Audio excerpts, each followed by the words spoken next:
ലാലേട്ടൻ്റെ ഒരു തീപ്പൊരി പ്രൊമോ വന്നിട്ടുണ്ട്. അതങ്ങനെയാണല്ലോ, സിബിൻ്റെ അടുത്ത് എത്തുമ്പോൾ ലാലേട്ടൻ തീപ്പൊരിയും, ജാസ്മിൻ്റെ അടുത്ത് എത്തുമ്പോൾ നനഞ്ഞ പടക്കമാണല്ലോ. ജാസ്മിൻ്റെ അടുത്ത് ആരാണോ ഓപ്പോസിറ്റ് അവരുടെ അടുത്തേക്ക് എത്തുമ്പോൾ തീപ്പൊരി, ജാസ്മിൻ്റെ അടുത്ത് എത്തുമ്പോൾ നനഞ്ഞ പടക്കം. അതിനെക്കുറിച്ച് നമ്മൾ സംസാരിച്ച് യാതൊരു കാര്യമില്ല. കാരണം ബോസ്കാക്കയുടെ കുഞ്ഞമ്മയുടെ മോളാണല്ലോ ഏത് നമ്മുടെ മുല്ലപ്പൂ. അപ്പം നമ്മളിതൊക്കെ പ്രതീക്ഷിച്ച് തന്നെ ഇരിക്കുന്ന കാര്യമാണ്. ഞെട്ടലുമില്ല, ഒന്നുമില്ല. നമുക്കറിയാം സിബിന് നല്ലോണം കിട്ടുന്നു, സിബിന് കൊടുക്കുന്നതിന് തെറ്റല്ല പറയുന്നത്.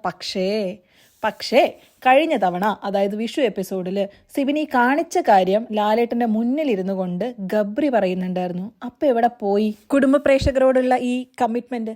പിന്നെ നമ്മുടെ മുല്ലപ്പൂ ആണെങ്കിൽ വായ തുറന്നാൽ പറയുന്നത് നല്ല സുഗന്ധം പരത്തുന്ന കാര്യങ്ങളാണ്. അപ്പോഴും ഇല്ല കുടുംബ പ്രേക്ഷകരോടുള്ള ഈ കമ്മിറ്റ്മെൻറ്റ്. എന്താണാവോ ഈ സീസണിൽ നമ്മുടെ ബോസ് കാക്കയ്ക്ക് ഒരു പ്രത്യേക തരം കമ്മിറ്റ്മെൻ്റ് ആണ്. അത് ഒരാളോട് മാത്രമേ ഉള്ളൂ ആ കമ്മിറ്റ്മെൻറ്റ്. പിന്നെ കുടുംബ പ്രേക്ഷകർ എന്നൊക്കെ അപ്പം പുട്ടിന് പീര പോലെ ആവശ്യത്തിനടുത്ത് ഉപയോഗിക്കുന്നേ ഉള്ളൂ.